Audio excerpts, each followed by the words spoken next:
I got a little surprise for you guys today. You're gonna knock? You can open the door. I'm good. Oh, you're gonna knock? All right. You want to read it? That's good. I home with Chris Bell. Chris, Oh, hey. how are you, man? I'm here. I screwed it up. I thought he was gonna come to the door. Hey, this is We were real trying stuff, to- man. We were trying to plan out this whole situation for you guys. So it was like it looked natural. Like, It's all real, man. hey, we're not natural. It's just like your documentary. Thanks for having us in your home. Yeah, come on in, man. This is the living room. This is where all the UFC fights happen right here. I always have Nice. people over for the fights and stuff like that. Very So cool. I'm just gonna chill here, I guess. Yeah, man. We're gonna talk for a And then you minute. can ask me like whatever you want. I'm very excited to have you to be here. Thanks, Chris. Hi guys, so Dave Mad Max 6, and today I wanted to do this more like a little Muscle Beach TV interview, but I said, you know what? I called Chris and said, how about we do it at home and call it At Home with Chris Bell. Chris, I've been wanting to have you on the show for a long time. You're one of the major figure in Venice. You've been around us for many, many years. You worked at Gold's. You're good friends with John Cena. Everyone knows you. And then a few years ago, you did a project which was unbelievable. You did Bigger, Stronger, Faster, which literally catapulted you, in the movie scene and everything. Almost 10 years ago now. Is it 10 years? Oh my God, Almost, time yeah. flies. 2018, which is 1 year away, will be 10 years. So it's 9 years since it came out. Came out 2008 at Sundance Film Festival. I love that movie. It was great, thank you. and for people from the same generation, it's like you tell I a just made the movie that I wanted to see. That was that simple. It was something that I knew that hey, look, if I put Hulk Hogan up on the screen and Yep. versus the Iron Sheik, and I show Arnold Schwarzenegger and Sylvester Stallone, I'm sure that other guys that are my age Yep. are gonna identify the same way. And I think for the girls too watching, they were like, oh yeah, my brother used to do all that shit. That was my brother in all that. And I think it helps women understand sort of the other macho side as well. I've had a lot of women that have seen the film. They always thank me because it helped them understand something that maybe their boyfriend was doing or their husband was doing, and they were scared. And there's no reason to be scared of anabolic steroids, and there's no reason to be scared of a lot of drugs. A lot of it's scare tactics. What you need to be scared of is heroin, Oxycontin, prescription drugs. All the prescription drugs that are on the market, they kill more people than illicit drugs. So that's what we need to be worried about. We don't need to be worried about pot, and we don't need to be worried about steroids. We need to be worried about prescription drugs and the illicit drugs that are dangerous. which we're going to talk about in a minute. Sure. But when you did Bigger, Stronger, Faster, it definitely was a hit. How were you received by your community and your peers and everybody that goes? I mean, we were so proud of you. I got to tell you, man. Thanks. Hey, you know what? I couldn't have asked for a better reception for the film. What I wish it was a little bit. I wish there was a little bit bigger reception for the film, more worldwide. It took about every day, still today, I get emails of people that have just seen Bigger, Stronger, Faster. Yeah. So I attribute that to the marketing of it. Yeah. There's not a lot of marketing for these movies. Yeah. What I have to give credit to is Vlad and Edwin over at Generation Iron, who put out a movie and also put $1 million into their own marketing, and they were brilliant with the way that they marketed that film, and they were able to make a lot of money at the box office, which helped them make a lot of money after the movie came out. And I applaud them for what they did. They kind of took it in a different direction and put the movie out themselves, and that's sort of the direction I'm going towards with the next ones. Okay, so you have some new products in the pipeline, but let's talk about Prescription Tug. You actually were interviewed by Muscle Insider for the print magazine a few months ago, and we really wanted to get you on an interview since then to actually do a video about Prescription Tug, which is now on Netflix, you guys. So if you haven't seen it, go see it. It's an amazing movie, and it took me a long time to actually see it because I told you off camera, I don't know, it's about prescription, it doesn't really apply to me and stuff, but when I watched it, it was really good. It was unbelievable. So talk to me about that and why it was important for you to make. It was a personal story, man. There was Prescription Thugs was something that I came up with my buddy Chris Masters, who actually used to be my roommate, and he had gone through a prescription drug problem just like I had, and we were trapped in this addiction to these prescription painkillers. And he was a pro wrestler, and I was just a power lifter that had double hip replacement surgery, and I was in a lot of pain. And I said, it's like these doctors are like prescription thugs. And he just started laughing, and that just became, a title for something. I didn't know what yet. And then a couple years later, I decided to make a documentary after my brother passed away. My brother was only 37 years old when he died, and drugs and alcohol were at the root of that. You know, he was in a sober living facility. He was taking 2 drugs that didn't mix well with each other, and it was a formula for disaster. And he was found dead at 37 years old. Wow. And because of that, I think like we need to make films to warn people. The only reason I wanted to make it is so it doesn't happen to you and it doesn't happen to your brother. To educate. So that your brother doesn't die and your family doesn't have to go through what my family went through. You know, and that's the only reason why I really made it. Like it wasn't any. So you know, I never set out to try to make a certain amount of money with a movie or try to make any money with a movie. For example, it's like that's not what I'm in this for. I don't really care about money. I think that when you care about money, your heart's in the wrong spot. You have to worry about like using your films to educate the world, and in turn, you'll get all the rewards that come with that. You know. I was gonna say you didn't do it with the intent of making money, but you've been able to support yourself and have. I mean, this is a nice house. You're doing well with your career. Yeah, I haven't had a job in over 14 years. So if that says anything to anybody out there, it's like I haven't had to get up and go to work since I started Bigger, Stronger, Faster. Wow. So I did and I did it drunk too. So I started Bigger, Stronger. I did Bigger, Stronger, Faster. I started that actually in 2004 is when I started that. Bigger, Stronger, Faster, 2003, 2004, and then all through making the film. It came out in 2008. And then 2009 or 10, I think I was making Trophy Kids. And then right after that, I was making Prescription Thugs, and now I'm making this documentary about kratom, which we'll get to. And then right after that, I have another one lined up. So we're just going back to back to back to back, just getting it done. So now that you've made some movie that obviously people like and there's a lot of interest, when Chris Bell puts out a movie, it's like people are like, okay, I want to see what that is. Is it easier to get financing? Is it easier to get backing for you to make your movie? It's got to be. Right now, I'm in a good position. I've met with a couple of good people that want to continue to finance my stuff. Nice. They're in kind of the same position that I'm in. They have money, and they want to change the world, and I have ideas, and I want to change the world. So we're just basically teaming up, and we have 2 projects that we're doing together back to back. One is about kratom. If you haven't heard about kratom, I talked about it on the Joe Rogan show for a full hour and a half, so you can watch that. Wow. And if you don't know what it is, I'll explain it pretty quick. It comes from a plant. It's a painkiller that works like Vicodin, like you just heard me say. I'm against all that shit. So this is something that works like Vicodin. It works like a prescription drug, but it's not. So if you have anybody that's in pain, anybody that's depressed, anybody that has PTSD, anybody that has social anxiety and can't talk to people, anybody that's suffering from depression, kratom can really help them. And you can get it at Natural Organics with an X at the end.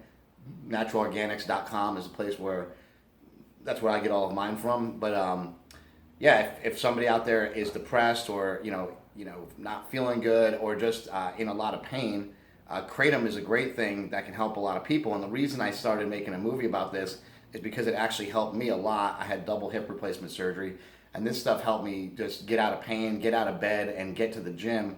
I think it's going to be the top, bodybuilding supplement in the next couple of years. I think it's going to be hot. Well, I think after you talk about it on the movie, also, I think people are going to be, because I was asking you, I'm like, well, how come no one knows about this if it's so great? And it's weird. It's like when I found out about it, I was the same way. I was so pessimistic about it. I was like, why doesn't anybody know about this? But like, I think it also takes somebody like, if like we see so many snake oil salesmen in the fitness business, and if this was coming from like a regular supplement company, people would say that can't do anything. But I think it's like coming from me and Joe Rogan, and me and Joe Rogan are saying like, hey, you got to try this shit, and we're sort of the ones that are anti. Like Joe Rogan has a supplement company. He only sells supplements that he really believes works, and I'm kind of a true believer of that too. I think that's a great way to, if you're going to have a supplement company, we know that things work. You obviously know how to manipulate the body better than anybody. You know that certain things, even if they work a little bit, they're worth using, right, and stuff like that. So yeah, I think that I was actually so anti-supplement from what I did on Bigger, Stronger, Faster that I thought maybe a supplement wouldn't work, and I think that kratom's brought me back around to realizing that natural things can help us. So there is some good stuff out there. It's not all crap, but you have to find it. It's not all crap. We have to sift through it to find it. And the next documentary I'm doing after this, which will probably be of a lot of interest to everybody out there is about the ketogenic diet.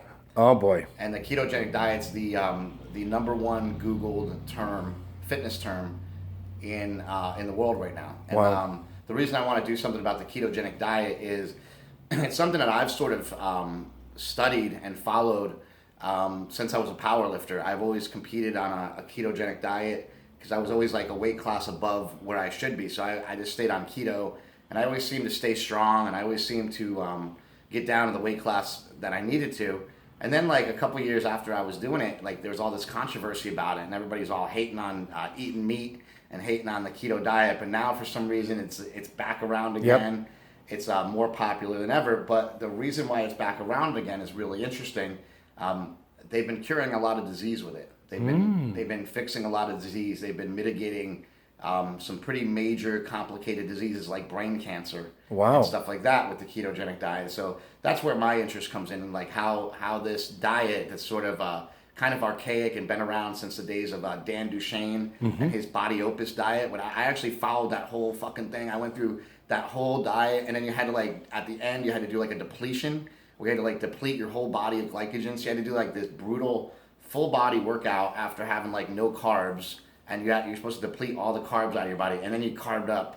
And like that carbing up, that day of carbing up, you'd feel like Superman. Like for some reason, it was like all the carbs would rush into your body. And that was the first time I ever realized that food could be used, you could manipulate your body with food, as you well know. You guys do it all the time in bodybuilding. Yeah. Of course, we were talking in the gym when we were talking about doing something. I said, how much research do you have to do when you do a documentary? It's got to be extreme, huh? You got to do way more research than the average person watching, because the average person watching will sit here, and I know that they do, and they say, oh, that's not true. That's not true. That's not true. And it's like they're all bitter because they don't believe in the thesis of the movie. But guess what? Every single thing in every single one of my movies is true and fact checked. Yep. And we go over everything. Now, here's where this is where buyer beware, and I can give you the secrets of documentary filmmakers because I am one, and I always like to tell the truth. What we can do is we can manipulate things. We can manipulate data. We can say, for example, like in my movie Prescription Thugs, I say we represent 5% of the world's population. We consume 70% of the world's prescription drugs, and it's like a little bit disingenuous because we represent 5% of the world's population, but also like a large percent of the world population is like third world and not. They don't have access. They don't have access. Yeah, at all. So you just completely wipe 50% of the people like off the planet. They don't have access. You know what I mean? I see. So that's a little bit like less manipulative, but I'm saying like we can manipulate data if you look in Bowling for Columbine. I remember there was a shot where they talk about a dog had shot somebody. Like the dog was like in a costume and it was wearing had a gun strapped around its back, and it was a costume, but accidentally the gun went off and it shot somebody. Mm-hmm. So they were asking did the dog get charged with a crime? Yeah. Because the dog shot somebody. And they reenacted that for the documentary. They showed, right. It wasn't the real dog with the real gun strapped to his back, which I don't think is that bad. Yeah. But it's a manipulation. It's not the actual dog with the actual gun. Yeah. Strapped to the actual back of the actual dog. Yeah. Which some people might be like, that's bullshit. But we just have to look at documentaries for what they are. They're entertainment, and hopefully they're as truthful as they can be. And that's what I try to do with all my stuff. Do you ever thought, when you were working at Goals, that this is the line of work you were going to go into, and imagine your life this way? I didn't. I always thought that I was going to go into making big, shoot 'em up, kind of blow 'em up movies, and be this kind of big Hollywood star, director, and go to all these cool parties and that kind of stuff. And as I got older, I just kind of grew out of all that. I grew out of any of that being cool or thinking of any of that is cool at all. I want to go as far away from that as I possibly can now. What I like to do is read and research and go tackle something that's really important. I don't like to I love writing scripts. I love fictional. I love movies usually that are based on true stories. Mm-hmm. That's Me usually too. what attracts me. Is when something's okay, based on a true story, I'm in. I love sports movies. I just love the movie called Bleed for This, which I'm going to recommend because a lot of people probably won't see it. But when Bleed for This comes out on video, watch that shit. Because I'll tell you what, there's a scene in that thing where I was watching it with my girlfriend Lauren, who's also a meathead, and the guy can't like move. You know, he breaks his neck, and then he's coming back from breaking his neck. And there's a scene with the bench press in there that'll get every meathead in the room. I'm telling you. Wow. There's a scene in there with the bench press. They're like, yeah, he's gonna get it. You know, so like I won't ruin it, but but you guys will dig it. I'm telling you. Like, I really liked it. I like movies that sort of come out of the blue like that. That was based on the boxer Vinny Pazienza, right, who broke his neck and was told he would never walk again. Came back and boxed like 50 matches after wow. that. You know, he was a savage. You know. Last question. Sure. Are you proud of what you've accomplished? So I mean, sometimes we other people see yourself as this big success. You know what's are you weird? Proud of what you've accomplished so far? You know what's helped me with that is actually, this is weird, kratom helped me with that a lot. Like there's a part of me that a lot of times goes like, bigger, stronger, faster, who cares? Trophy kids, who cares? Prescription thug, you know, like who cares? Like somebody will email me and say, oh, your movie really helped me, who cares? You know, it's like sometimes we feel like that. Sometimes we just feel like no matter what we've done in the gym, you know, like it was the same when I was a powerlifter and I bench pressed 500 pounds.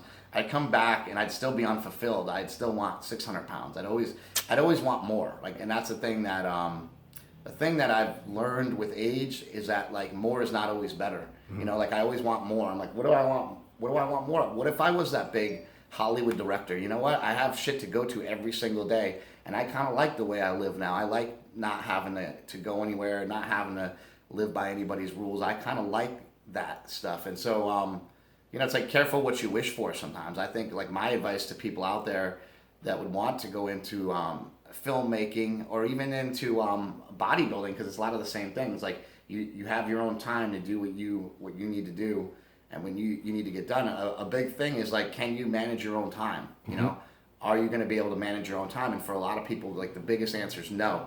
For the longest time, the reason I was a drug addict and an alcoholic was because I couldn't manage my own time, you know? And so I just needed to waste my own time, you know, instead of like managing. And now I have like something that's going on every hour of every day. And I think, you know, I didn't think my life would be like this, but I wouldn't trade it for anything in the world, you know? That's awesome.